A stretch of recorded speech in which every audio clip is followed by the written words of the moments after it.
Lo que vi en la cámara de seguridad. Siempre pensé que ser guardia de seguridad en un edificio de oficinas iba a ser aburrido. Y la verdad, lo fue. Al menos durante las primeras horas. Mi primer turno fue un martes por la noche. Llegué antes de las 11. Me recibió el otro vigilante, un señor con cara de cansancio y ojos sin emoción. ¿Es tu primera vez aquí?, preguntó mientras me pasaba una carpeta y me explicaba lo básico. Le dije que sí. Me enseñó los monitores. 8 cámaras, una para cada entrada. Una en la cochera subterránea, 2 en los pasillos, una en la azotea y el resto en zonas comunes. Todo se veía en blanco y negro, con una calidad apenas decente. Si ves movimiento raro, revisas. Si es un gato, lo ignoras. Si es un borracho, lo reportas. Y si escuchas voces... Hizo una pausa medio en broma. Te echas un vaso de agua y no te las tomas en serio. Se rió. Yo también, por cortesía. A las 12 en punto, el otro guardia se fue y me quedé solo. Yo, el silencio del edificio y las pantallas. Las primeras horas fueron tranquilas. Me puse unos audífonos, tomé café y revisaba los monitores cada 15 o 20 minutos. Nada. Las cámaras mostraban lo de siempre. Pasillos vacíos, puertas cerradas, estacionamiento en calma, silencio total. Hasta que a las 3:41 a.m. sonó una notificación. Movimiento detectado. Cámara 7. Azotea. Me enderecé. No había visto actividad en toda la noche. Abrí el video. La imagen era clara. El barandal del techo y a unos metros de la cámara, una figura. Parada, quieta, apenas visible en la oscuridad, pero claramente alguien. Parecía estar de espaldas mirando hacia el borde. Mi primer instinto fue pensar que era una broma o que alguien se había quedado arriba, pero eso no tenía sentido. Nadie más tenía acceso, y el portón que lleva a la azotea estaba cerrado con llave. Revisé la cámara del pasillo que lleva a las escaleras. Nada. La cámara del elevador tampoco mostraba movimiento.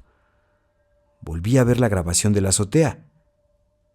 Ahí seguía, inmóvil, como una mancha humana pegada a la pantalla.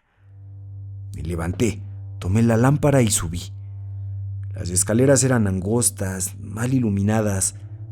Las paredes estaban frías al tacto. Cuando llegué a la puerta de la azotea, verifiqué el candado. Estaba cerrado con el seguro puesto. No había nadie adentro.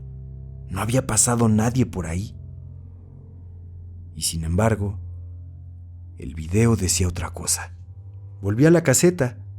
Revisé el clip de nuevo. Ahí estaba, solo en una cámara. Las demás no mostraban nada, como si solo un ojo del edificio hubiera sido capaz de verla. Pensé en reportarlo, pero no quise empezar mi primer turno con una anécdota ridícula.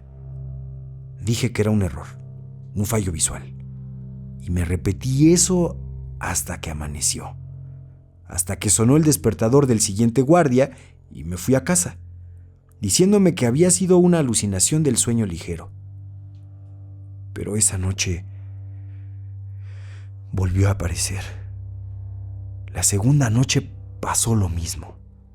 A las 2:41 a.m. en punto, la notificación volvió a sonar. Movimiento detectado. Cámara 7. Azotea. Esta vez no me asusté. No del todo, pero me puse tenso. Abrí el clip y la figura estaba otra vez ahí. Ahora un poco más cerca de la cámara. Parada, frente al lente. No hacía nada, no se movía. Pero ahora podía ver más detalles. Era más alta de lo normal, delgada, y tenía algo en los brazos. No supe decir si era un abrigo colgando o si sus brazos eran más largos de lo debido, pero lo peor era la forma en que su cabeza estaba inclinada. No del todo hacia abajo ni hacia arriba. Era como si mirara de reojo directo a donde yo estaba sentado, en la caseta, 5 pisos más abajo, mirándome. Revisé las otras cámaras al instante. La del pasillo a la azotea, vacío. La del elevador, sin movimiento. Incluso la de la entrada, por si alguien se hubiera colado. Nada. Solo una cámara, solo una figura. Me volví paranoico.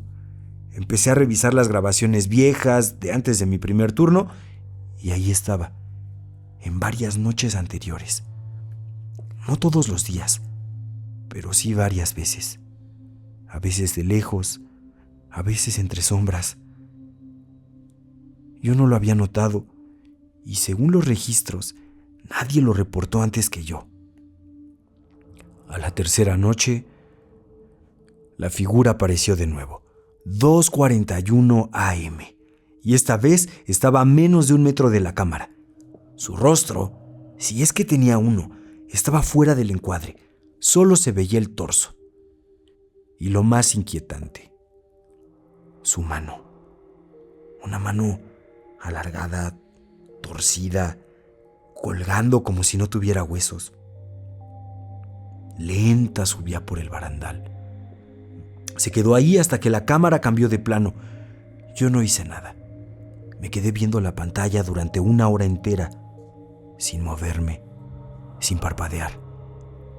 Días después, mientras dormía en la caseta durante mi descanso, tuve un sueño, uno muy claro.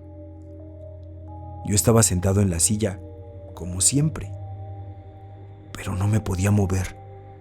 La puerta estaba abierta y desde el pasillo alguien se asomaba. No caminaba, no decía nada, solo entraba en silencio. Y antes de tocarme el hombro, desperté con un escalofrío. Me levanté y revisé las grabaciones por impulso. Nada en las cámaras comunes. Pero la azotea había captado otra vez movimiento. La figura ya no estaba en el barandal. Estaba en otro lado, de pie, mirando hacia el interior del edificio como si ya hubiera entrado. Ese día hablé con el supervisor. Le pregunté si había habido reportes raros antes. Me miró sin levantar la cabeza de sus papeles. A veces la cámara de la azotea se traba, me dijo. No le hagas mucho caso, no funciona bien. Yo solo asentí. Pero esa noche, cuando me senté frente a los monitores, vi que una de las cámaras interiores, una que da a la sala de descanso donde suelo dormir, estaba activa. Nunca se había encendido. Jamás había tenido señal. Pero esa noche, sí. Y aunque no mostraba nada extraño, ya estaba encendida. Esa noche llegué al trabajo con una decisión tomada. Ya no quería solo vigilar. Quería entender. Llevaba 5 noches viendo esa figura, siempre en la misma cámara, siempre a la misma hora y cada vez más cerca. Ya no se sentía como si me estuviera observando. Se sentía como si me estuviera esperando. Conecté una memoria externa al sistema de vigilancia. Iba a grabar todo. Toda la noche, sin interrupciones. No los clips automáticos de movimiento. Todo. Me aseguré de que todas las cámaras estuvieran en línea, incluso la de la sala de descanso. Esa cámara seguía activa, aunque nadie me había dado acceso a ella. Pero esa noche tenía señal nítida. Todo listo. Me senté, esperé. A las 2:41 AM no llegó ninguna notificación. Nada. Las cámaras no marcaron movimiento. Pero yo sabía. Sentía. Volví al monitor de la azotea, en tiempo real. Vacío. Me relajé. Pensé que tal vez se había acabado. Me levanté a hacerme café. 5 minutos después, al volver, vi que la computadora ya había creado una carpeta nueva. No la puse yo. Se llamaba Revisar. Dentro, un solo archivo de video, sin título. Lo abrí. Era una toma estática grabada desde adentro de la caseta. Mostraba mi espalda. Yo sentado en la silla, la luz tenue del escritorio, el monitor frente a mí. No había sonido, pero al fondo de la toma algo se movía. Una sombra, lenta, una figura alta, sin rostro, de pie detrás de mí. No caminaba, no temblaba, solo estaba. Y luego, en el último segundo del video, mi reflejo giraba hacia la cámara y sonreía. Pero yo nunca hice eso.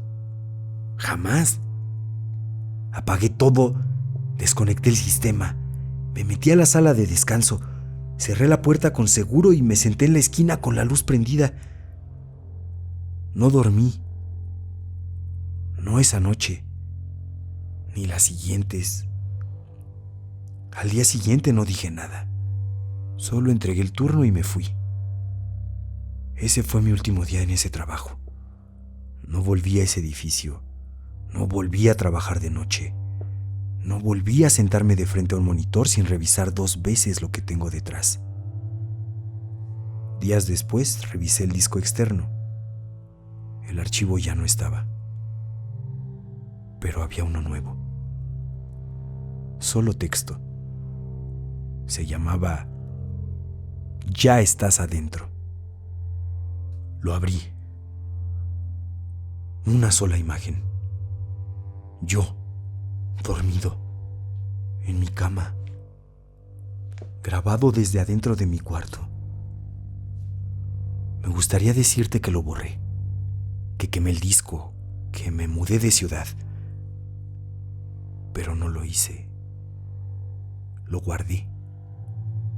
Y desde entonces, todas las noches, antes de cerrar los ojos, camino por la casa, reviso las ventanas, tapo los espejos y antes de apagar las luces, reviso por si acaso que no haya ninguna cámara encendida.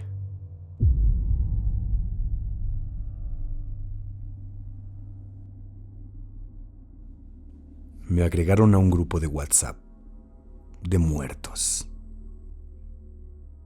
No sé exactamente cuándo empezó. Me gustaría decir que fue una noche en particular, un momento claro, algo digno de contar con drama. Pero no. Fue como esas grietas que aparecen en una pared. Al principio no la ves, pero un día te das cuenta de que siempre estuvieron ahí. Creo que fue un jueves. Yo estaba acostado en la sala viendo reels estúpidos en el celular cuando me llegó la notificación. Fuiste agregado al grupo Despiertos. Sin imagen, sin descripción, solo el nombre en mayúsculas.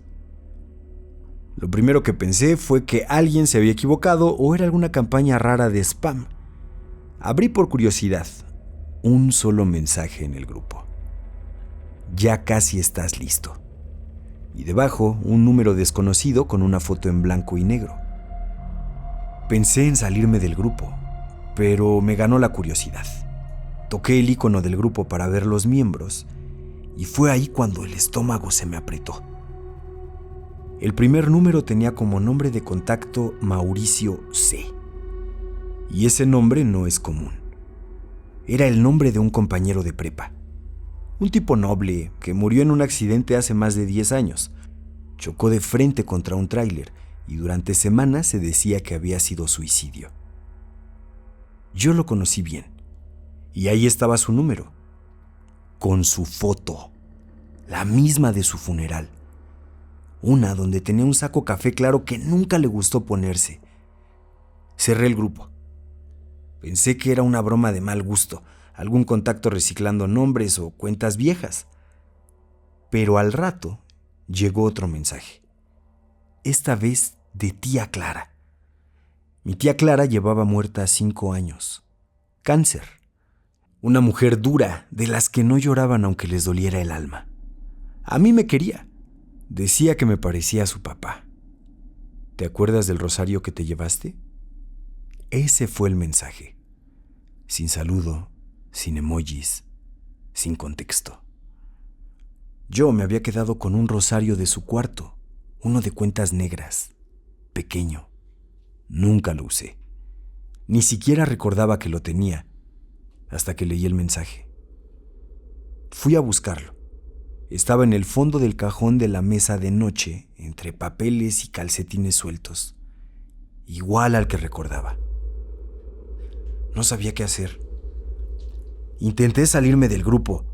WhatsApp me marcó error. Intenté silenciarlo. Lo logré. Pero 2 minutos después, el grupo volvió a aparecer en la parte de arriba como si nunca lo hubiera tocado. Y los nombres empezaron a multiplicarse. Fabiola A., mi exnovia. Un choque. Murió en carretera un mes después de que terminamos. Samuel T., vecino de la infancia. Le dispararon en un asalto. Abuelo. Ese sí me dolió. Porque ya no era un recuerdo. Era alguien que me hablaba en voz baja, desde una pantalla pequeña, con una foto de perfil que jamás le tomamos. Una donde me sonreía, solo a mí. No dormí esa noche, no por miedo, sino porque sabía que, de alguna forma, esto no era un error, que me habían puesto ahí porque me correspondía, aunque todavía no entendía por qué. El grupo no se detenía. Cada día aparecía un nuevo contacto, un nombre que me obligaba a recordar, gente que no veía en años, gente que de una u otra forma había muerto y yo los conocí. Muchos no eran personas tan cercanas. Algunos apenas los traté, pero con todos había compartido algo. Un favor, un error, una conversación que no terminó bien. Empecé a recibir mensajes directos. Primero fue Mauricio. Me llegó una nota de voz de su contacto. El audio estaba distorsionado. Se escuchaba como si hablara con la boca llena de agua, pero entre el ruido entendí una frase. ¿Por qué no me detuviste? El mensaje se borró solo después de reproducirlo. Luego fue Rodrigo, el vecino. Me mandó una foto. Era de nosotros jugando fútbol en la calle, como a los 13 años. Esa foto nunca la tomamos. No existía. Pero ahí estábamos. Yo con la camiseta roja, él con su perro al lado. Al fondo, una silueta que no reconocí. Negra, delgada, de pie entre los árboles, mirando directo a la cámara. Intenté de todo. Bloqueé los números, me cambié de chip, cambié el celular y nada funcionó. El grupo volvía. Los mensajes también. Y lo peor, empezaron a escribir entre ellos. Conversaciones en el grupo como si estuvieran vivos, como si yo fuera el único que no debía estar ahí. ¿Ya se dio cuenta? Todavía no entiende. No le digas todo de golpe. Una madrugada, a las 3:18, recibí una videollamada del grupo. La rechacé, pero cuando revisé el celular por la mañana encontré una notificación. Llamada perdida. Videollamada de grupo. 3:18 a.m. A esa hora yo estaba despierto, sentado en la cocina, sin saber por qué no podía dormir. Empecé a perder el control. Yo no quería salir, no contestaba llamadas, ni siquiera hablaba con mi familia. Sentía que si decía algo, iba a traer más nombres. Una noche me llegó un mensaje nuevo, de mi madre. Ella murió cuando yo era niño. Yo no tenía su número. Nunca lo tuve, pero ahí estaba, su nombre, con una foto que nunca había visto. Ella joven, con el cabello suelto, mirando hacia un lado. El mensaje era simple: te estoy esperando. Fue en ese momento cuando empecé a atar cabos. Todos los que estaban en el grupo no solo eran conocidos, eran personas cuyas muertes me tocaban de alguna forma.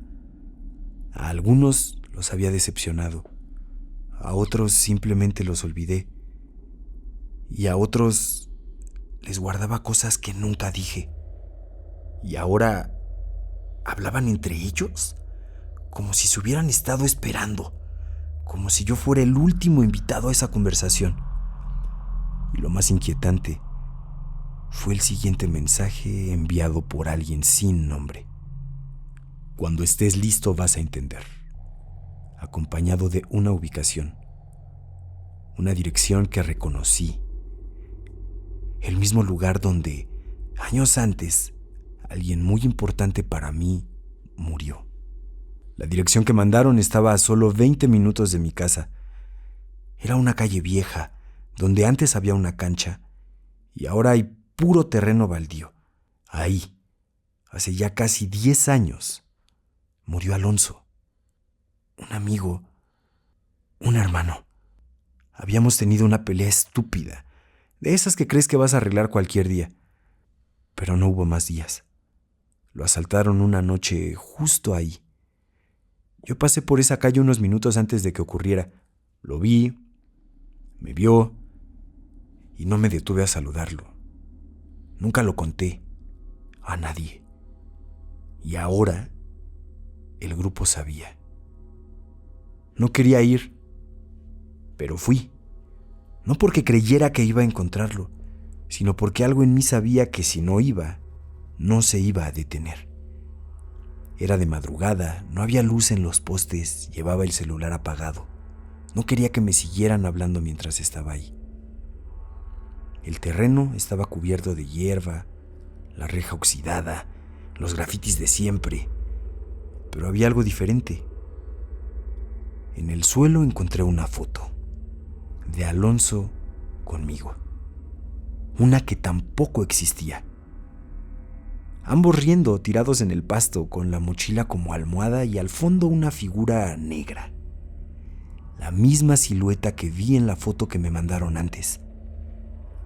Alta, estática, mirándonos. Sentía que no debía estar más tiempo ahí. Me di la vuelta para irme y fue entonces cuando mi celular sonó.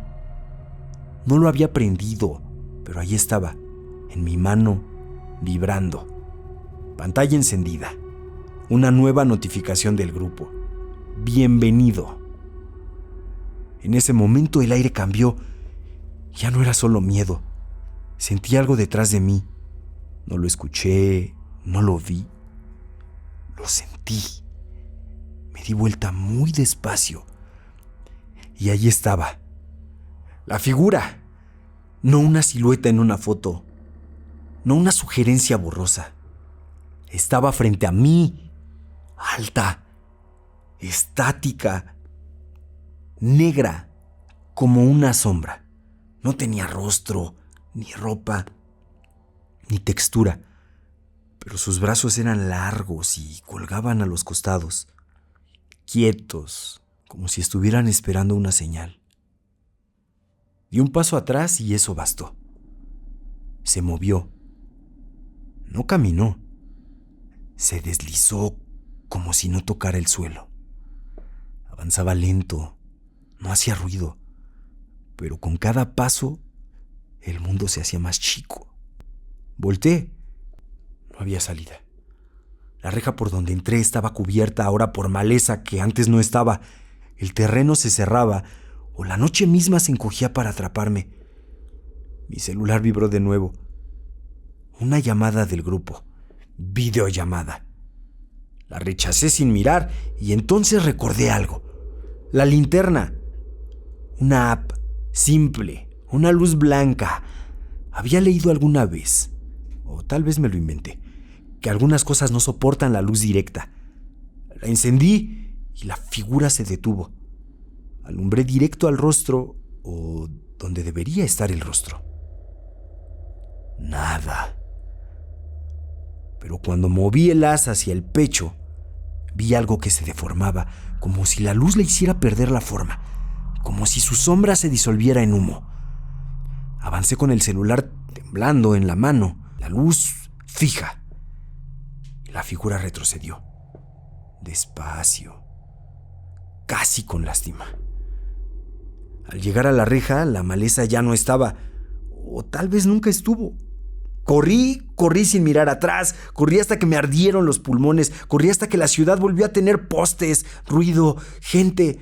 Corrí hasta mi casa, cerré la puerta y apagué todas las luces menos la del baño. No dormí. Desde entonces, el grupo ya no ha hablado, pero no lo borré. Lo dejo ahí, silenciado, esperando, como yo. Porque sé que esa cosa no me persiguió para matarme. Ahí está, esperando el día de mi muerte.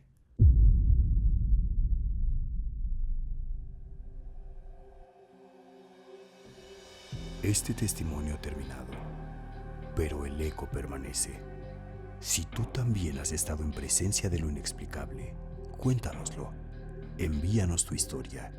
Escríbela, grábala, susúrrala si hace falta, pero no la guardes más. Suscríbete y acompáñanos en Testimonios Paranormales, porque aquí cada relato es una ofrenda y cada ofrenda una luz en la penumbra.